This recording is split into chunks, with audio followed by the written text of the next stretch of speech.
Hi everyone, welcome to Reclaim Threads.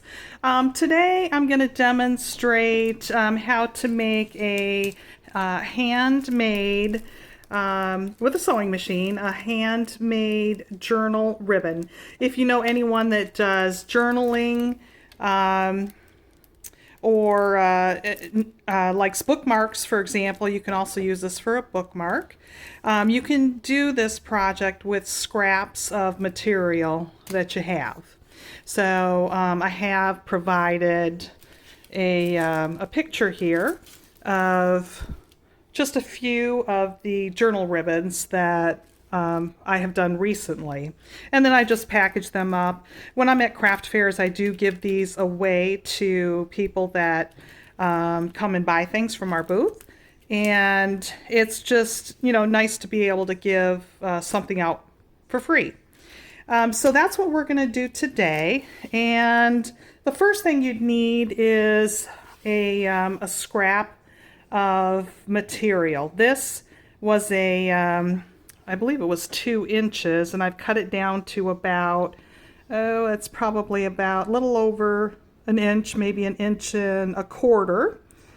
And then I've used pinking shears on the edge so that it doesn't fray.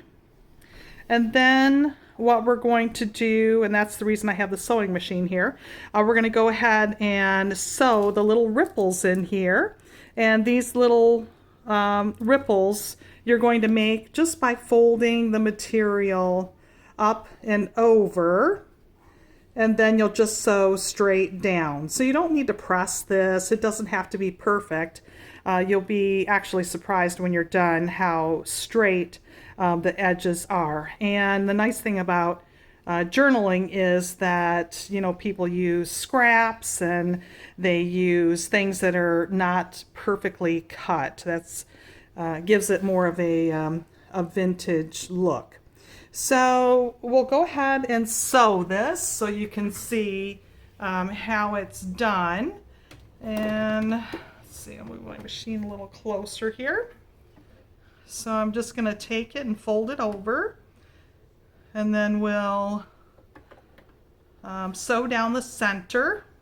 So again, you'll take an inch or 1.25 inch scrap material, use pinking shears.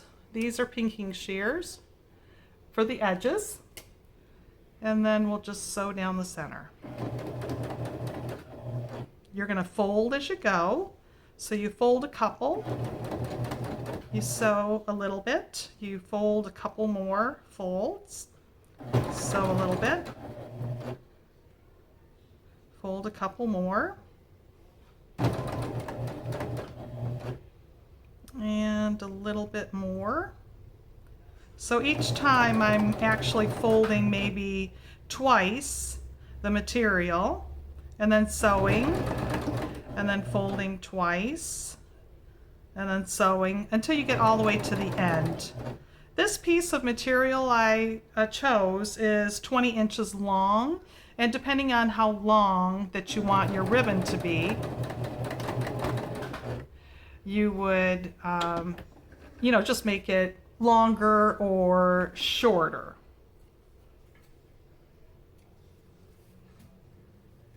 Okay, so we're done with that, and I'll show you what that looks like. Let me get the sewing machine out of the way.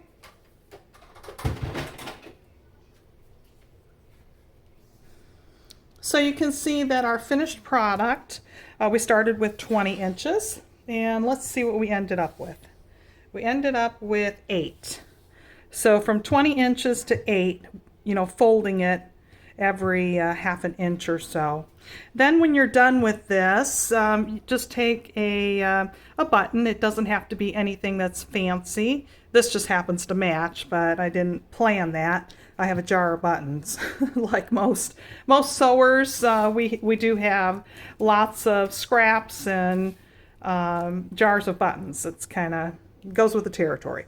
So then you would just hot glue or use some craft glue to glue this button to the top, and then you would be done. So this would be a journal ribbon, again, that you can use as a bookmark, that you can put into a journal and certainly is a great way to use up your fabric scraps and cost you literally nothing. So I hope you've enjoyed this demonstration of how to make a journal ribbon, and thanks for joining us today.